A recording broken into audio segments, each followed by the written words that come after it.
કચ્છ અને ગુજરાતની રસપ્રદ ઘટનાઓને સમાચાર જાણવા અમારી ચેનલને લાઇક, શેર અને સબસ્ક્રાઇબ કરો. આજે જ્યારે મારો જન્મદિવસ છે ત્યારે હું દર વર્ષે કચ્છ લોકસભા વિસ્તારની અંદર સેવાકીય કાર્યો અમારા ભારતીય જનતા પાર્ટીના આગેવાનો, કાર્યકર્તાઓ અને કચ્છની વિવિધ સંસ્થાઓને, સામાજિક આગેવાનોને સાથે લઈ કરીને અમે કરતા હોઈએ છીએ. આજે 100 કરતાં વધારે કાર્યક્રમો કચ્છની અંદર થવાના છે.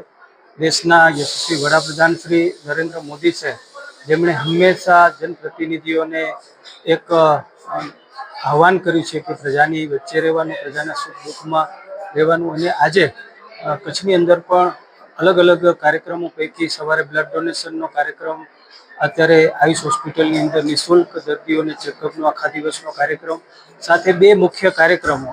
આપણા દેશના વડાપ્રધાન શ્રી નરેન્દ્ર મોદી સાહેબે આહવાન કર્યું કે ટીબી મુક્ત ભારત થવું જોઈએ, ત્યારે મને પણ વિચાર આવ્યો કે ટીબી મુક્ત કચ્છ થાય. આજે ભુજ, ગાંધીધામ અને મોરબી ત્રણેય જગ્યાએ 1000થી વધારે આજે ટીબીના દર્દીઓને જે છે કે અમે રાશનની આજે કીટ આપશું.